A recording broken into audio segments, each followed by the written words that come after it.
Hi, my friends. It's time for story time. You guys ready for a story? You are? Me too.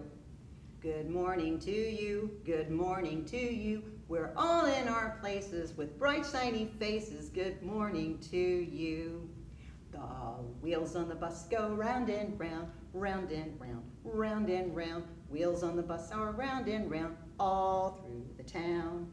The wipers on the bus go swish, swish, swish, swish, swish, swish, swish, swish, swish. Wipers on the bus go swish, swish, swish, all through the town. The lights on the bus go blink, blink, blink, blink, blink, blink, blink, blink, blink. The lights on the bus go blink, blink, blink, all through the town.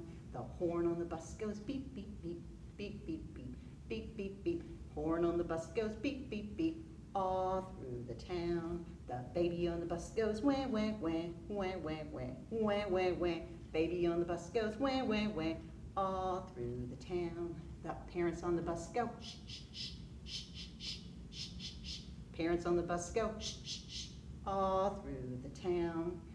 Okay, open them, shut them, open them, shut them, give a little clap. Open, shut them, put them in your lap. Creep them, creep them, creep them, creep them right up to your chin. Open wide your smiling mouth, but do not let them in. Creep them, creep them, creep them, creep them past your cheeks and chin. Open wide your smiling eyes, peeking in. Boo! Creep them, creep them, creep them, creep them right down to your toes. Let them fly up in the air, bop you on the nose.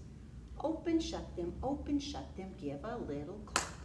Open, shut them, put them in your lap. Let's do the Three Little Javelinaas.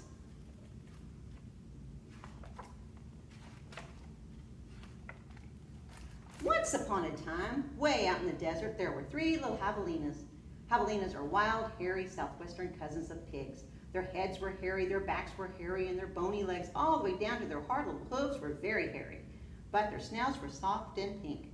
One day, the three little javelinaas trotted away to seek their fortunes. On this hot, dry land, the sky was almost always blue. Steep purple mountains looked down in the desert where the cactus forest grew. Soon the little javelinaas came to a spot where the path divided, and each went a different way. The first little javelina wandered lazily along. He didn't see a dust storm twirling across the desert until it caught him. The whirlwind blew away and left the first little javelina sitting in a heap of tumbleweeds. Brushing himself off, he said, "I'll build a house with them." And in no time at all, he did. Then along came a coyote.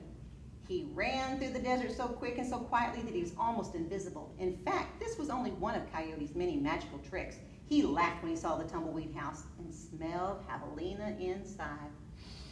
A tender, juicy piggy, he thought. Coyote was tired of eating mice and rabbits. He called out sweetly, little pig, let me come in." "Not by the hair of my chinny chin chin," shouted the first little javelina, who had a lot of hair on his chinny chin chin. "Then I'll huff and I'll puff and I'll blow your house in," said the coyote. And he huffed and he puffed and he blew the little tumbleweed house away. But in all the hubbubaloo, the first little javelina escaped and went looking for his brother and sister. Coyote, who was very sneaky, tiptoed along behind. The second little javelina walked for miles amongst the giant cactus plants called saguaros. They held their ripe red fruit high in the sky, but they made almost no shade, and the little javelina grew hot. He then came upon a Native American woman who was gathering the sticks from inside the dried up cactus. She planned to use those long sticks called saguaro ribs to knock down the sweet cactus fruit. The second little javelina said, "Please, may I have some of those sticks to build a house?" "Hau," she said, which means yes in the language of the desert people.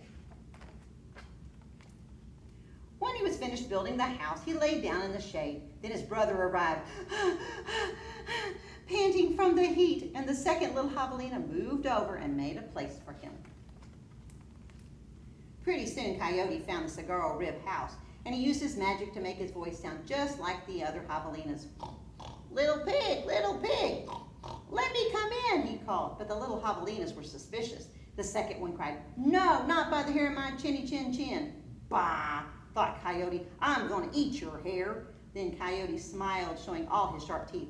"I'll huff and I'll puff and I'll blow your house in." So he huffed and he puffed, and all the saguaro ribs came tumbling down. But the two little javelinas escaped into the desert.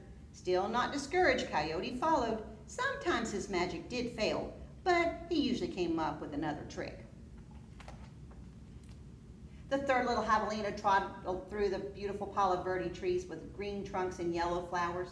She saw a snake sliding by, smooth as oil. A hawk floated round and round above her. Then she came to a place where a man was making adobe bricks from mud and straw. The bricks lay on the ground, baking in the hot sun. The third little javelina thought for a moment and said, "May I please have a few adobes to build a house?" "Sí," answered the man, which means yes in Spanish, the brick maker's language. So the third javelina built herself a solid little adobe house, cool in the summer and warm in the winter. When her brothers found her, she welcomed them in and locked the door behind them. Coyote followed their trail. Little pig, let me come in," he called. And the three little javelinas looked out the window. This time, the coyote pretended to be very old and weak, with a sore paw. They were not fooled. "No, not by the hair of my chinny chin chin," called the third little javelina. "Then I'll huff and I'll puff and I'll blow your house in," said the coyote. He grinned, thinking of the wild pig dinner to come. "Just try it," shouted the third little javelina. So Coyote huffed and puffed, but the adobe bricks did not budge. Again, Coyote tried. "I'll huff and I'll puff and I'll blow your house in." The three little javelinas covered their hairy ears, but nothing happened. The little javelinas peeked out the window. The tip of Coyote's raggedy tail whisked right past their noses. He was climbing up on the tin roof. Next, Coyote used his magic to make himself very skinny. "The stovepipe!" gasped the little javelina. Quickly, she lighted a fire inside her wood stove. "What a feast it will be," Coyote said to himself, and he squeezed into the stovepipe. "I think I will eat them with red, hot chili sauce." Whoosh, sizzle. Then the three little javelinas heard an amazing noise, not a bark. It was not a cackle. It was not a howl. It was not a scream. It was all those sounds together. Yip, yep, yeep, yow! Away ran a puff of smoke shaped like a coyote. The three little javelinas lived happily ever after in their adobe house. And if you ever hear a coyote in the middle of the night in the desert, well, you know what he's remembering. The end. Okay, that's our time for today. Story time is over, wave goodbye. Story time is over, wave goodbye. Though it seems like we've just begun, we'll be back for more fun. Story time is over, wave goodbye. I'll see you guys next week, okay? Bye-bye.